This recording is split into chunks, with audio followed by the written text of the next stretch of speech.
Hello friends, today we will see video lecture 3 on life processes in living organisms part 2. In this video lecture we will see the sexual reproduction in human being. इसके पहले की video में हमने sexual reproduction in plants पढ़ा हुआ था. अब हमें यहाँ पर सेक्सुअल रिप्रोडक्शन ह्यूमन बीइंग में कैसे होता है वो देखना है. अब इस वीडियो के अंदर हम लोग human male reproductive system, human female reproductive system, gamete formation, fertilisation and development and birth, ये टॉपिक्स पूरे कवर करने वाले हैं. अब जब हम लोग यहाँ पर देखते हैं तो सबसे पहले हमें यहाँ पर कुछ क्वेश्चंस दिए हुए हैं, वो देखने हैं.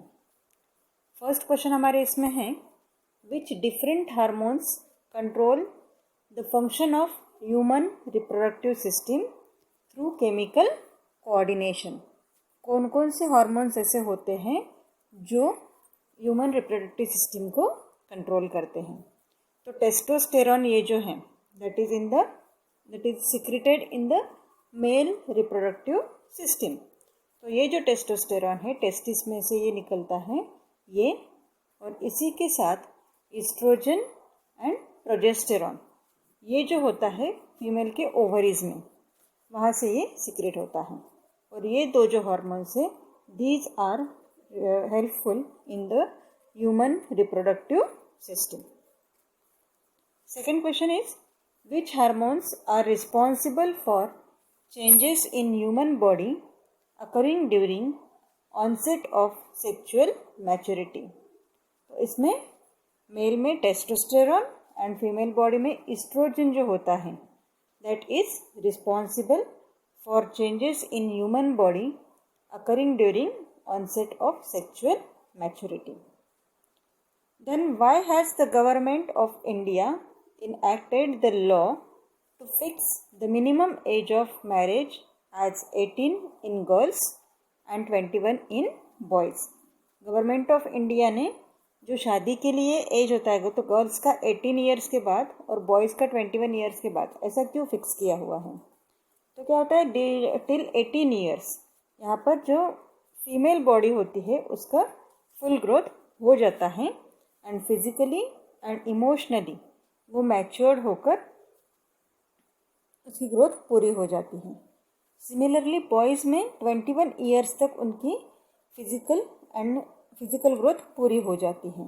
एंड ये जो पीरियड है 18 ईयर्स एंड 21 ईयर्स, उसके बाद जो सेक्सुअल रिलेशनशिप के लिए एंड मैरिज के लिए ये जो पीरियड है उसके बाद वाला वो सुटेबल होता है. दस गवर्नमेंट ऑफ इंडिया ने ये जो एज है वो फिक्स किया हुआ है, 18 in girls and 21 in boys. Now we will see human reproduction. अब ह्यूमन रिप्रोडक्शन इसके पहले हमने जब देखा था सेक्सुअल रिप्रोडक्शन तो उसमें हमने देखा था कि मेल गमीट और फीमेल गमीट अलग अलग होते हैं. सेम उसी तरह यहाँ पर भी मेल गमीट यानी स्पर्म एंड फीमेल गमीट एक, या फिर उसको हमने कहा था ओवम, ये दोनों एक दूसरे के साथ यूनाइट होकर जाइगोट फॉर्म होगा. जाइगोट से एम्ब्रियो का डेवलपमेंट होकर फीटस में कन्वर्ट होता है and lastly we are getting the human baby. तो ये आपको डायग्राम में भी यहाँ पर शो किया हुआ है किस तरीके से ये प्रोसेस कैरिड आउट होता है. अब सबसे पहले हम लोग देखते हैं what is the role of this human male reproductive system. क्या उसका रोल है, किस तरीके से ये हमारा ऑर्गन है ये वर्क करता है, ये हमें यहाँ पर देखना है. अब जब हम लोग ह्यूमन मेल रिप्रोडक्टिव सिस्टम देखते हैं तो उसमें जनरली 3 पार्ट्स में हमने उसे डिवाइड किया है. एक है टेस्टिस, देन उसके बाद अलग अलग टाइप के डक्ट्स होते हैं. अब कौन कौन से डक्ट्स थे वो हम लोग बाद में यहाँ पर देखेंगे. और कुछ ग्लैंड्स होती हैं, उसको 3 टाइप्स में हमने डिवाइड किया है, testis, various ducts and glands. अब टेस्टिस क्या होता है, अब ये जो टेस्टिस है that is the primary reproductive organ in male. Male जो होता है उसमें ये प्राइमरी रिप्रोडक्टिव ऑर्गन है। ये प्रेजेंट होता है स्कॉटम। स्कॉटम में ये प्रेजेंट होता है आउटसाइड द एब्डोमिनल कैविटी में। And it contains numerous seminiferous tubules. यहाँ पर आपको डायग्राम में दिख रहा है जो हमारे टेस्टिस है वो स्कॉटम के बाजू में प्रेजेंट है और वहीं पर उसके न्यूमरस सेमी इन्फेरस ट्यूब्यूल्स यहाँ पर प्रेजेंट होते हैं। अब ये टेस्टिस का फंक्शन क्या होता है? It will produce the sperms. Sperms जो मेल गमीट करके एक्ट कर रहे हैं, ये मेल गमीट यहाँ पर टेस्टिस में प्रोड्यूस होते हैं, इसलिए हमने इसको प्राइमरी रिप्रोडक्टिव ऑर्गन कहा हुआ है। And it secretes the testosterone. जो मैच्योरिटी आने के बाद मेल में सिक्रेट होता है हार्मोन, वो टेस्टोस्टेरॉन हार्मोन भी इसी टेस्टिस में सिक्रेट होता है। देन एक बार हमारे इसमें टेस्टिस में स्पर्म तैयार हो गया, तो जैसे ये स्पर्म तैयार हो जाता है तो with the help of this testosterone this sperm travels from one tubule to next. ठीक है, एक जगह से लेकर दूसरी जगह पर जाना स्टार्ट करता है। In this interval they nourished and made mature for fertilisation. इस टेस्टिस में ये तैयार होता है और जैसे ये ट्यूब्यूले से नेक्स्ट इसमें ट्रांसफ़र होते रहता है, within that time it will gets nourishment and fertilisation के लिए वो रेडी हो जाता है। अब ये जो सीक्वेंस ऑफ ट्यूब्यूल्स हमने कहा है तो उसमें कौन कौन से ट्यूब्यूल्स आते हैं? Rete testis, vas efferens, epididymis, vas deferens and ejaculatory duct and urinogenital duct. ये जो है उसका पाथ होता है। मीन्स स्पर्म तैयार हुआ टेस्टिस में, फिर वो जाएगा रेटी टेस्टिस में, देन वास एफ्रेंस में, एपिडाइमिस में, वास डिफेंस में, ejaculatory duct and finally in the urinogenital duct में जाएगा ये। देन यहाँ से आता है तो ये ऐसे इस तरीके से पाथ फॉलो करता है। अब जब ये पाथ फॉलो करते हुए आता है तो बीच में सेमिनल वेसिकल्स ग्लैंड सिक्रेट होते हैं। ठीक है, वो सेमिनल वेसिकली ग्लैंड्स क्या सिक्रेट करेंगे? They secrete the secretion in urinogenital duct. उसको हम लोग काउपर्स ग्लैंड्स भी उसमें प्रेजेंट होते हैं और प्रोस्टेट ग्लैंड्स भी उसमें प्रेजेंट होते हैं। देन अब ये जो ग्लैंड्स हैं इनका मेन फंक्शन क्या है? To release the secretions in urine. ठीक है, यूरिथ्रा भी यूरिन के थ्रू ये यूरिथ्रा के तो यहाँ तक यहाँ पर पहुँच जाते हैं। तो इस ग्लैंड्स के पूरे secretions along with the sperm, means जैसे ये टेस्टिस से स्पर्म आया उसके बाद जब ये सेमिनल वेसिकल्स में आता है तो वहाँ पर के prostate glands and Cowper's glands जो हैं ये यहाँ पर जो सिक्रीशंस होता है वो पूरे सिक्रीशंस लेकर यूरेथ्रा की तरफ आता है। तो ये जो पूरे सिक्रीशंस है, पूरे secretions plus semen, sorry sperm, उसको हमने कहा है सेमन। और ये जो सेमन है that is ejaculated out through the penis. Penis जो होता है उससे वो यहाँ पर बाहर आता है।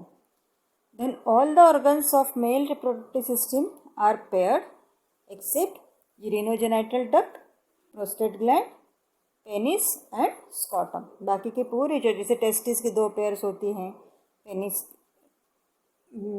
जो ग्लैंड से उसके 2 पेयर्स होते हैं, सिर्फ ये जो है urinogenital duct, prostate glands and penis scrotum ये सिंगल होते हैं। Okay, this is about the mail reproductive system. यहाँ पर हमारा क्या फॉर्मेशन हुआ है? स्पर्म यहाँ पर फॉर्म हुआ है। Then we will see female reproductive system. अब फीमेल रिप्रोडक्टिव सिस्टम में क्या होता है? It is present in the abdominal cavity. Abdominal cavity में ये फीमेल रिप्रोडक्टिव सिस्टम प्रेजेंट होती है। इसमें क्या क्या होता है? Pair of ovaries. यहाँ पर साइड वाले डायग्राम में आपको दिख रहे हैं, यहाँ पर पेयर ऑफ ओवरीज है, दोनों ब्लू कलर की जो दिख रही है that is the pair of ovaries. Then pair of oviduct, यहाँ पर जो ट्यूब होती है उसको हमने ओविडक्ट कहा हुआ है। Then pair of Bartholin's gland, single uterus and vagina. अब जनरली क्या होता है, एवरी मंथ, हर एक मंथ में ओवम यहाँ पर रिलीज होता है एब्डोमिनल कैविटी में ओवरी के। मीन्स एक महीने में राइट ओवरी में अगर होता है, दूसरे महीने में लेफ्ट ओवरी में यहाँ पर ओवम तैयार होता है। अल्टरनेटली ये होते रहता है। Then free end of oviduct is funnel like and opening is present at the centre of it. अब ओविडक्ट दिख रहा है आपको, ये जो ओविडक्ट है वो फनल लाइक स्ट्रक्चर है। जैसे हमारा फनल ऊपर बड़ा रहता है और फिर नीचे वो नैरो होते जाता है, उसी तरह से ये ओविडक्ट होता है। मीन्स एक बार यहाँ पर जब ओवम तैयार हुआ है वो क्या करेगा, ओविडक्ट से वो आ सकता है। Then oocytes enters the oviduct through that opening. जो ओसाइट्स मीन्स जो ओवम हमारा तैयार हुआ है ओवरी में, वो पूरा उस ओविडक्ट से बाहर, ओविडक्ट से ट्रांसफर होता है। Cilia present on inner surface of the oviduct. ठीक है, ये सीलिया क्या होती है, वो जो ओवम तैयार हुआ या ओसाइट्स हमारा तैयार हुआ है उसको प्रोटेक्ट करने के लिए यहाँ पर सीलिया प्रेजेंट होता है। और ये जो सीलिया है वो उस ओसाइट को या उस ओवम को यूट्रस की तरफ जाने के लिए फोर्स करता है या उसको वो पुश करते रहता है। और जब ये पूरा ओवम जो है वो हमारा यूरेथ्रा में आता, यूटरस में आता है, तो वहाँ पर फर्टिलाइजेशन प्रोसेस कैरिड आउट हो सकती है। ठीक है, हमारा ओवम तैयार हुआ टेस्टिस में, टेस्टिस से वो ओविडक्ट में आया, ओविडक्ट में जो सीलिया है that cilia will pushes that ovum towards the uterus. That is the, हमारा अभी क्या हो गया, यहाँ पर फीमेल गमिट जो है वो भी यहाँ पर रेडी हो गया। देन गमिट फॉर्मेशन जो है, ये हमें पता चल गया गमिट्स हमारे कौन से फॉर्म में होते हैं, they are always in haploid form, means X form में ही यहाँ पर ये होते हैं। अब जो मेल रिप्रोडक्टिव सिस्टम में हमने स्पर्म फॉर्मेशन देखा, तो मेल में ये जो स्पर्म फॉर्म होते हैं ये प्रोसेस होती है प्यूबर्टी से टिल डेथ। ठीक है, या तब तक ये स्पर्म फॉर्मेशन प्रोसेस यहाँ पर शुरू रहती है। अब वुमेन में क्या होता है, वुमेन में at the time of birth there are 2 to 4 million immature oocytes in the ovary of the female fetus, वहाँ पर होता है। बट जब फीमेल की प्यूबरिटी आती है till the age of 45 to 50, means जब तक मेनोपॉज नहीं आता है तब तक उनमें ओवम फॉर्मेशन प्रोसेस होती रहती है। और जो यहाँ पर मोनोपॉज हमने कहा है, अब जब मोनोपॉज स्टार्ट होता है at that time the female reproductive system का जो कुछ भी फंक्शन होता है वो यहाँ पर स्टॉप हो जाता है।